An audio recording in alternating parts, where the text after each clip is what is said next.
Happy New Year to you. As we've just heard, residents are spending their New Year's scrambling to get home, to cross the borders before they close. It's certainly not the important reunions that so many people had needed and wanted after a tough year.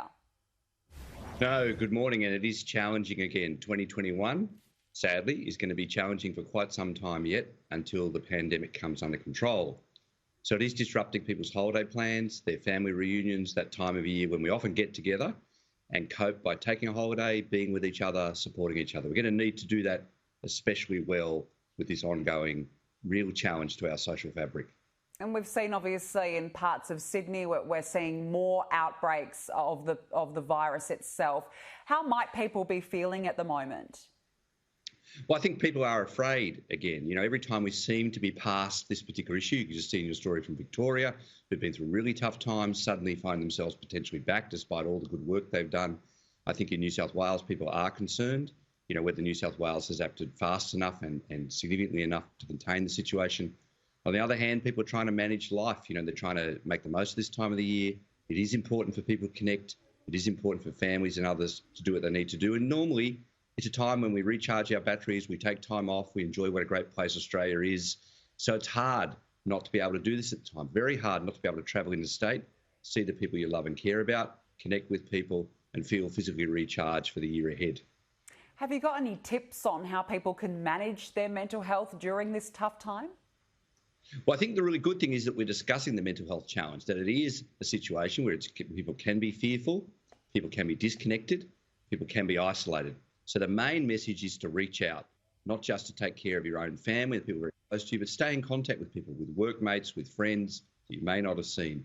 Use new technologies as much as you can to talk to those people over borders, people you know, people you care about, people you normally would see, as much as possible to maintain those social connections, even if we can't physically be together at this time.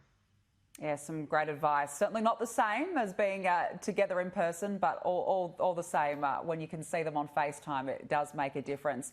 Again, it's also been 1 year from the devastating bushfires that we saw over the summertime. Is it important to mark the occasion to help heal?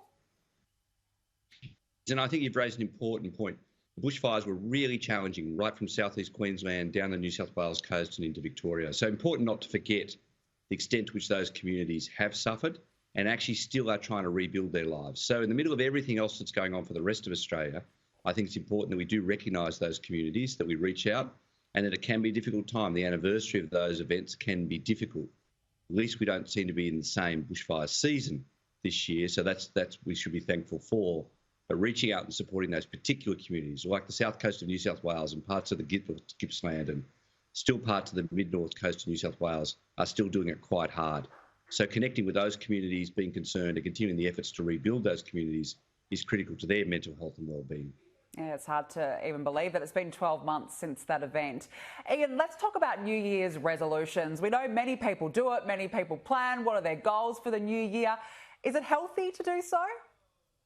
Look, it's a good idea to think about what we all could do differently and better without setting really stupid or unrealistic expectations. So the ones where people say, I'm not going to do a whole lot of things that they absolutely are going to do during this particular time, and then it's a challenging time.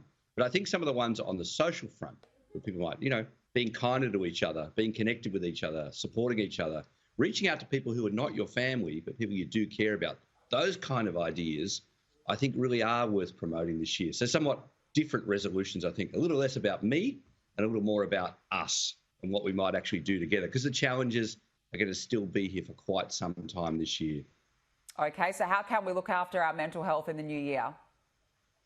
Well, it's trying to stay as fit and healthy as we can, as connected as we can, as engaged as we can. The danger with isolation is that people disengage. They stop caring about things that are not in their immediate vicinity. So that actually staying engaged with the world, despite the challenges, is really important. So I think, you know, people have started to think about that much more since all of our worlds have been disrupted. There are other things like trying to maintain your sleep-wake cycle, trying to remain physically active. We have seen increases in home consumption of alcohol this year, not surprisingly during the lockdown. So there's other stuff we probably need to attend to on a daily basis that does keep us physically fit, but also mentally healthy and alert.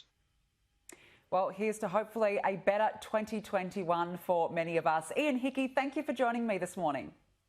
Thanks for the opportunity and Happy New Year to all your viewers. Thank you.